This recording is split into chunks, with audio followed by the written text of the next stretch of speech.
purpose of this lesson is to go through loops. We're going to talk about for loops, while loops, and then combine loops and list together at the end. So that's the purpose of it. First of all, let's just make sure that we understand that for loops are generally run when we know how many steps we're going to take. When we know number of steps beforehand, before running. While loop is usually some kind of user input or maybe some calculation that's occurring where we need a conditional in order to stop the loop. I mean, we can do conditionals and for loops, but to break something up, but that's generally not how you do a for loop. So that's what we'll do, and then we'll see an example here in a second.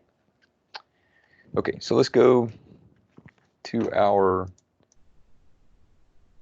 spider, and let's do something like this. Let's create a list that contains, no, not a list, let's print out.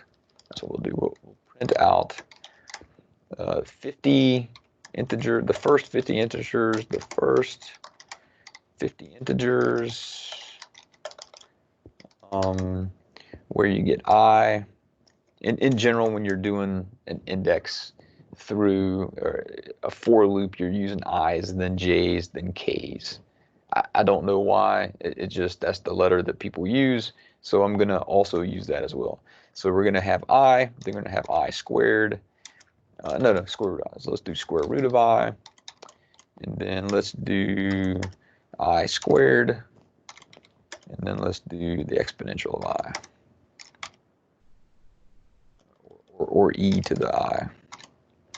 So let's just print those out. So for first 50, yeah, that's right. So for I in range, so this is the first time you may, maybe we did it earlier, but I'm going to go to 50, actually 51, because the range construction goes from, so I could tell it a starting value and a stopping value. Matter of fact, we'll just start it at 1. Nah, we'll start at 0. If I don't tell it anything, it'll start at 0.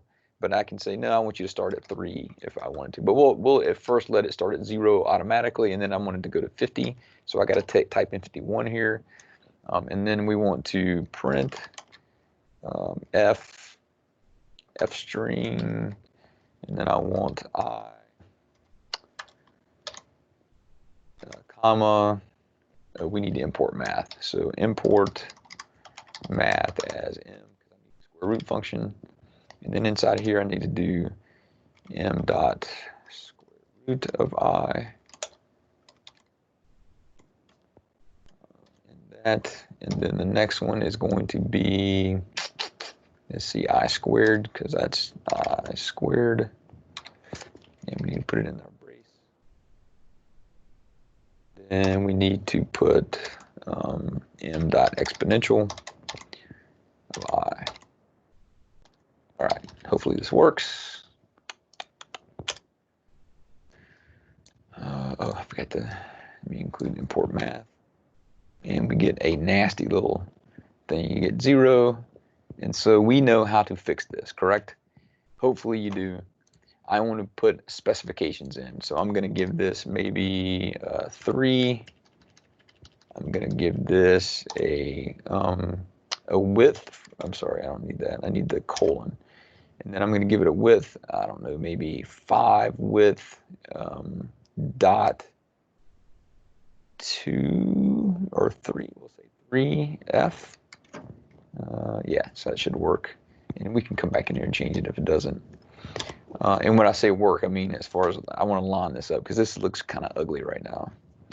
And then we'll do another 5 and maybe, oh, let's do the comma. So let's go.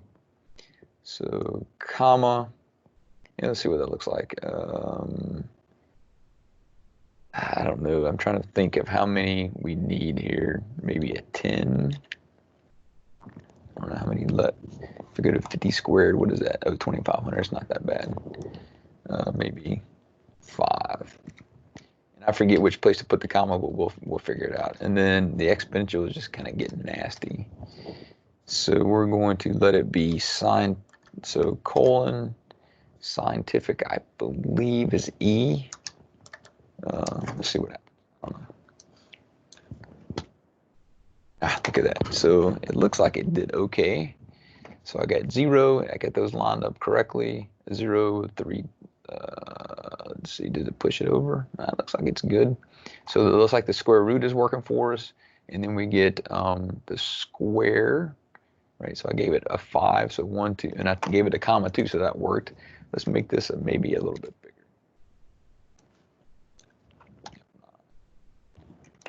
Yeah, so that looks a little bit better. And probably instead of comma, let's put a semicolon in between them because I have commas in there for the big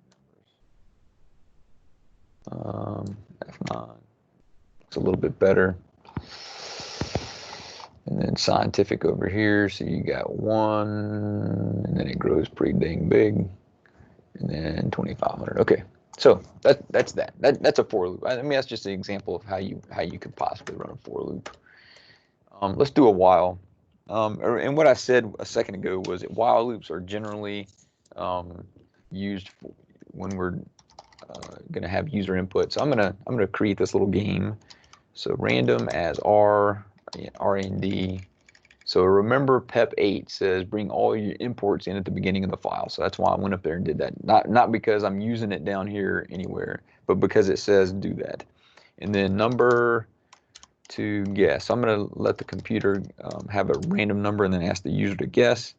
So rand.randint. So if you didn't know this, you could go to Google and look it up, and if you know, just type in random integer in Google, and this would come up. And then what you want to do is give it a 1 through 11, so the same business that we did before. And then guess, maybe initialize a guess to 0, and then num try. Maybe we keep track of how many tries it takes the user. And then while guess is not equal to number to guess. Then we want to keep asking the same question, and that's going to be guess is equal to input. Maybe guess a number. Oops, I'm missing an S on there. From 1 to 10. Space in, allow it to do that, and then remember we have to typecast this, because if you don't typecast it, it'll just keep telling you that you don't have it right, because it'll never be equal. And then try, right? So if I go through once and I guess it the first time, then it's going to report out. So this plus equals, in case I haven't covered it yet, is the same thing as saying num try is equal to num try plus 1, right? So it's just replicates whatever it is over here, and it adds 1 to whatever that sucker is. So now we'll put a print f string you guess. Oops, you guess the number. You guessed it. To guess in there too. Rats. You want to congratulate the user for being such a great. And then I'm going to add in a space. So I'm not a space, but a new line. So that's the /n gets you to a new line, and then we're going to put another f string down here, and say it took you. Let's see, num try guesses. Though. And I'm a little bit. Okay, so let's run a number. It looks like. So the cool thing about this will help you out here. So it tells you, hey, listen, man, you haven't defined this number. You know, I've spelled it wrong, right? So that's why I underlined it. This stuff over here that Anaconda gives you, or Spider, I should say, gives you, is a good sort of thing to keep track of. So if it gives you a yellow thing, just look over there and make sure that you didn't do something wrong. In this case, I did, and hopefully the sucker goes away.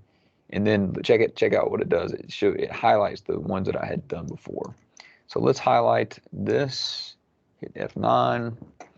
and it didn't like that. Oh, because I haven't imported it yet. So F9. So it's telling me to guess a number between 1 and 10, and I'm just going to slow. Oh, look at that. So I guessed that the number was 4, but it took you 4 guesses, and 1, 2, 3, 4, and it did take me 4 guesses. Okay, so that's the introduction to for loops, while loops. We're gonna do nested versions of these and all that. So I guess what I need to do now is maybe create a list. So let's do this again. Let's create. So not only do I want to keep track of, so this is how you would actually create a list from scratch without using comprehension.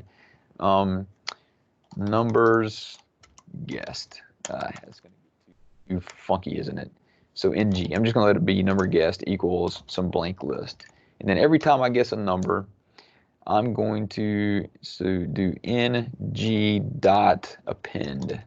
So inside here, I'm going to append every time that I do a guess. And so we're going to let that be, so ng.append is one of those methods that we talked about earlier.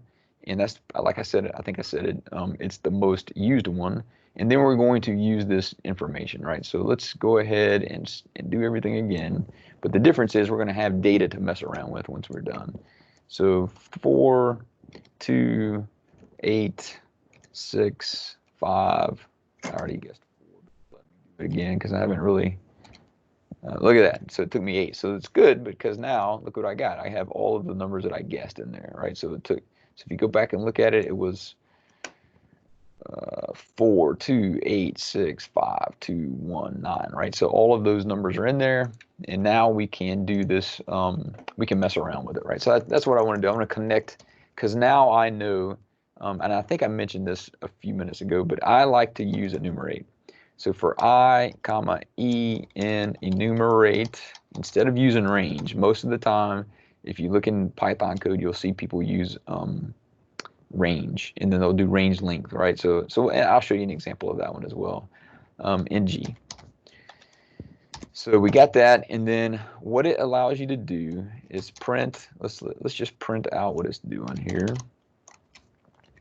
So this will be let's say guess number I was E. So that's what it allows us to do. So guess number I, we should probably put I plus 1, right? So I should probably do that. Why? Because remember, Python is a zero index language. So it's the first time it goes through, it's going to have a 0 in for the first one, but that's not what I want to print out here because I don't think, I mean, that doesn't make any sense to me. There's 0th guess. So if you put I plus 1, it'll have the first guess. So let's find out what happens. We'll do this. Okay. So it goes through the list and it says, hey, guess number 1 was a 4, right? So that makes sense. Guess number 2 was a 2, then an 8, then a 6, then a 5, then a 2, and so on and so forth. You can see what enumerate does for you. What would that look like if I did it with a range? So for I in range length of ng. So with this, I only own the index now. So if I wanted to do the same business, so I'll just come over here and grab the print statement because I'm lazy. Control V. I do still own the I, but I don't own E anymore. I got to go into ng and get E out. Remember how we do that? You have to ng I. So that will work. But I mean, this just looks, to me anyway, it looks a lot better and it's a lot cleaner. And you get the index and the thing. So this will do the same thing as enumerate does up here, but it just does it a little bit quicker code-wise, and it looks a little bit nicer, and it just grabs out all the information that you need. If you don't need the index, you can always just go underscore, and it just won't do it. It just won't grab it. It won't allocate any memory to it, right? So if you're using this big giant thing and you don't really much care about either the element or the matter of fact, let me just show you. Instead of using guess number, we'll just put we'll just print out E.